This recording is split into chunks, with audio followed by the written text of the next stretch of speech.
Halo, apa kabar? Semoga selalu dalam keadaan sehat walafiat. Yang paling penting itu tetap menjaga akal sehat. Kita ngobrol lagi ya dengan Bung Rocky gitu. Ini soal penggunaan private jet oleh keluarga Jokowi. Dan ini kasusnya ini makin meluas dan makin serius karena setelah heboh soal penggunaan private jet oleh Kaisang dan istrinya, sekarang ini KPK menyatakan mulai mengumpulkan bahan soal penggunaan private jet oleh Bobi Nasution, ini menantu Pak Jokowi yang jadi wali kota Medan dan bersiap-siap maju sebagai calon gubernur Sumatera Utara. Kalau soal Bobi ini kan harusnya memang nggak ada perdebatan ya, karena dia ini adalah penyelenggara negara gitu ya, Bung Rocky ya. Jadi saya kira KPK memang di dalam kondisi apapun harus meneruskan proses pemeriksaan kasus ini atau sebut aja potensial jadi skandal tuh. Karena soal private jet itu menyangkut dimensi kesosialan manusia, dimensi pertandingan moral. Jadi semua hal yang sebetulnya sifatnya koruptif mind, pikiran yang koruptif ada di dalam kasus ini.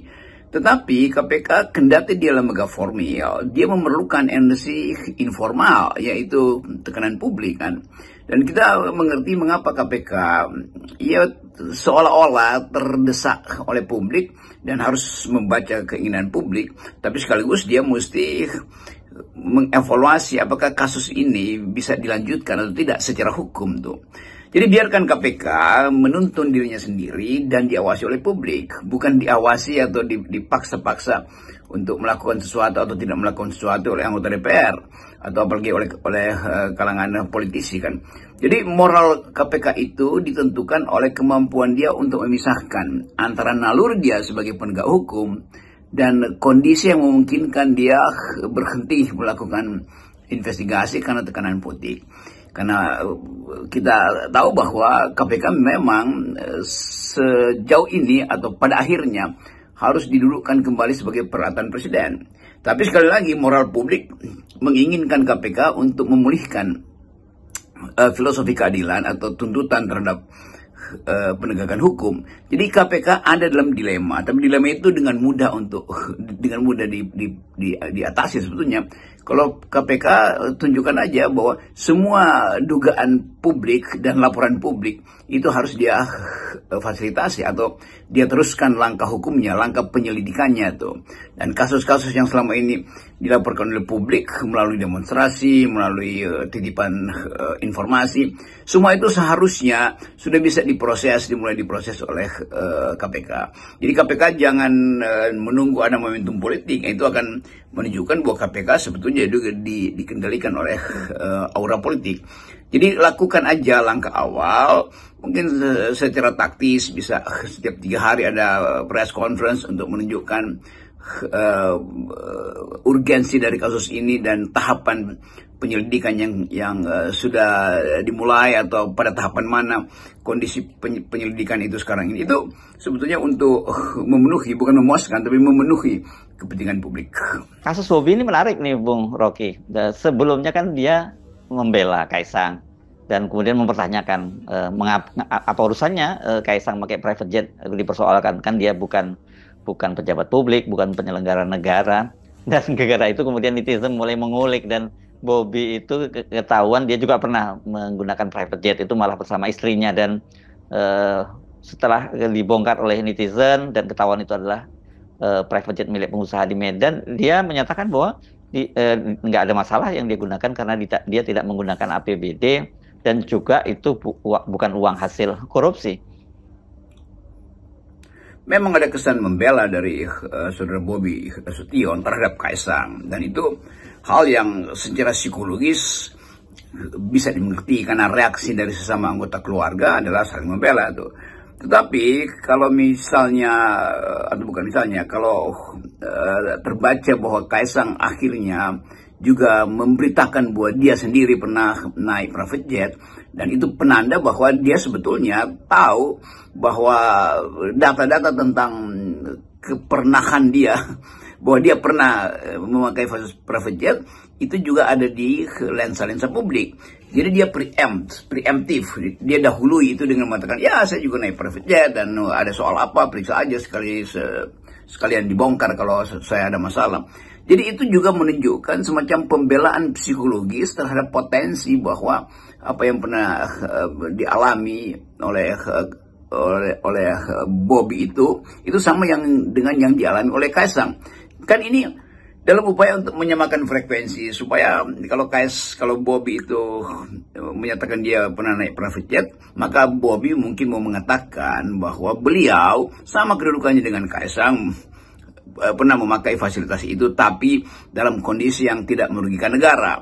Jadi sebetulnya saling menutupi kasus ini atau dalam hukum saling menjadi saksi mahkota itu juga berbahaya, karena sekali saksi mahkota itu terperosok ke dalam sebut aja dalam ilmu hukum ada disebut prisoner dilemma.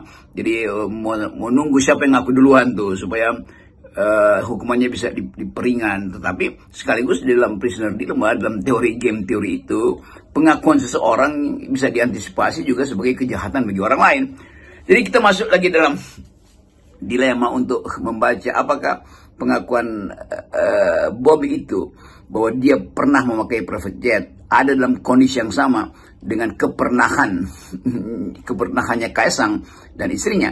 Kan ini permainan logika yang mesti kita baca secara dengan mudah. Kita bisa terangkan bahwa ini adalah upaya untuk saling menguatkan sekaligus saling menghilangkan persepsi bahwa itu adalah semacam gratifikasi. Nah, kerjaan dari KPK adalah memisahkan itu, bahwa Kaisang bisa diperiksa tersendiri, Bobby Nasution bisa diperiksa tersendiri, cross check di antara mereka juga bisa dijadikan dasar untuk memisahkan atau menyatukan kasus itu.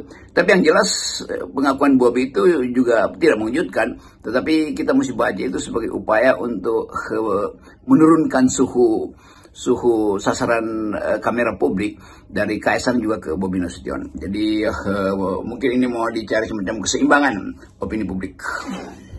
Bagi Jokowi dan keluarganya, kasus Bobby ini menjadi problem baru ya di tengah sorotan publik dan bahkan komunitas internasional terhadap gaya hidup dan dugaan gratifikasi yang melibatkan anak dan menantu keluarga presiden.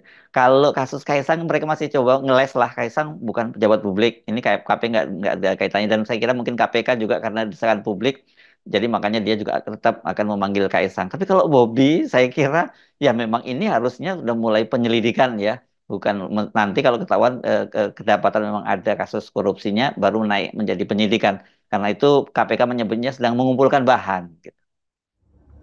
Tentu bagi pers ini menarik karena ada kasus baru atau ada tambahan kasus, yaitu anak presiden Kaisang memakai private jet, lalu adiknya atau adik iparnya atau kakak ipar itu memakai private jet juga. Dan juga mungkin dalam 2 hari ini Pak Gibran yang statusnya sekarang adalah wakil presiden terpilih akan mulai juga bercerita untuk menambahkan narasi kan juga Gibran mungkin merasa oh ya saya juga pernah, maka saya terangkan aja, dan dalam kondisi apa saya gunakan private jet itu, di dalam kedaruratan atau mungkin dalam hanya untuk pariwisata atau liburan, tetapi mesti diterangkan. Jadi kalau Gibran juga datang dan menerangkan itu, mungkin juga Pak Jokowi atau Ibu Iriana akan lakukan langkah yang sama, sehingga dianggap hal biasa aja kan memakai private jet, toh tidak memakai anggaran negara. Tetapi bagi KPK tentu bukan itu masalahnya. Masalahnya adalah apakah ada kaitan-kaitan kendati tidak memakai anggaran negara, tapi di belakangnya ada kaitan-kaitan keuntungan finansial baik bagi keluarga presiden atau bagi sponsornya sendiri, atau keuntungan regulasi itu. Nah, kita selalu mesti mengintip celah itu, bahwa KPK punya kemampuan seharusnya untuk menghubungkan satu gejala di dalam masyarakat yang menyangkut kecurigaan terhadap money laundering, terhadap bribery, penyuapan, atau terhadap gratifikasi. Kan semua kondisi itu yang kita andalkan untuk dibuka oleh KPK. Jadi KPK, sekali lagi, Anda udah memulai, maka Anda yang harus akhiri, kan bunyi lagunya begitu kan. Tetapi satu hal selalu ingin kita terangkan juga, bahwa ini ada dalam kondisi transisi dari Pak Jokowi pergi ke Pak Prabowo, pemindahan kekuasaan. Jangan sampai perpindahan kekuasaan itu dibayang-bayangi oleh kasus-kasus ini. Jadi secara psikologi tentu Pak Prabowo menginginkan kasus ini selesai supaya ke depan itu tidak ada limpahan kasus ke dalam administrasi pemerintahan Pak Jokowi, yaitu kasus private jet ini. Jadi ini hal-hal yang mudah sekali untuk kita tebak bahwa bagi Pak Prabowo, saya atau kita mengingatkan supaya sebaiknya setelah perpindahan kekuasaan atau transfer of power ini atau apa isinya transisi ini berjalan, bagian-bagian yang belum selesai segera diprioritaskan di 100 hari pertama.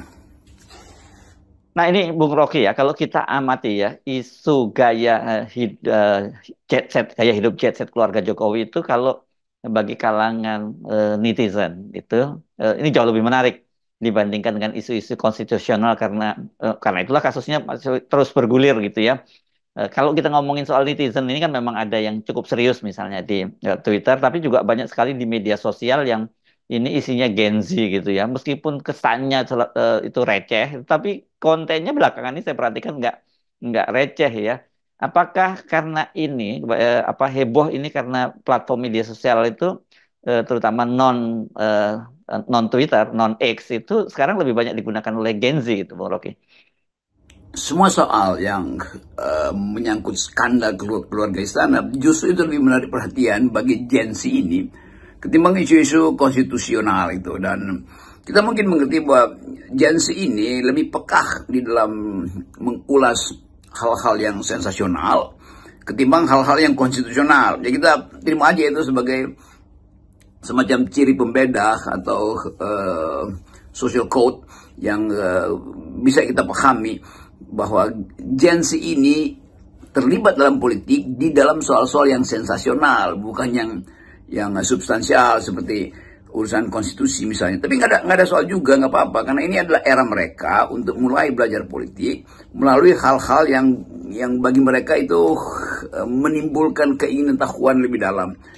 Kan bagi Gen Z ini roti 400.000 itu atau merek sebuah tas itu objek logonya aja itu bisa menimbulkan kuriositas lalu digali perlahan-lahan. Dan kalau soal konstitusi mungkin dianggap berat karena mesti baca secara filosofi, berupaya untuk mendalami wording atau grammar di dalam konstitusi. Tetapi kalau isu menyangkut kekayaan, flexing atau sesuatu yang memungkinkan isu itu dilibatkan atau terlibat di dalam isu itu ada para petinggi atau para pesohor, maka bagi Gen Z ini sekaligus adalah semacam ya entertainment atau infotainment politik. Jadi sebetulnya sebagai politainment. Jadi politik yang dikemas di dalam kerangka infotainment. Jadi tidak perlu juga menyalahkan atau menuntut dari Gen Z ini untuk peka pada hal yang konstitusional. Bagi mereka justru mereka bisa membantu kita untuk membongkar jejak-jejak digital, yang selama ini disembunyikan oleh kasus-kasus besar. Nah, kelihatannya itu yang saya kira kita ingin ajukan sebagai satu cara baru untuk membaca politik melalui perspektif Gen Z ini. Dan kita berterima kasih juga bahwa Gen Z kan banyak membongkar kasus-kasus itu dengan ketelitian mereka untuk mengetahui lebih detail yang sebetulnya harusnya diucapkan oleh para tokoh tetapi disembunyikan. Nah, Gen Z ini tugasnya adalah ngehack atau ngorek-ngorek itu data-data pribadi untuk diperlihatkan pada publik bahwa si pesohor ini sebetulnya tidak bersih-bersih amat, kira-kira begitu. Begitu mereka dapatkan bukti itu langsung viral. Terus ini sekolah di mana, ini pernah belajar di mana, ini pernah berbohong tentang ijazah apa aja. Jadi kelihatannya fungsi Gen Z adalah mendekonstruksi sesuatu yang dianggap sudah stabil. Dan itu bagus untuk memulai satu riset berdasarkan temuan-temuan viral oleh Gen Z. Oke, Bung Rocky, salam akal sehat.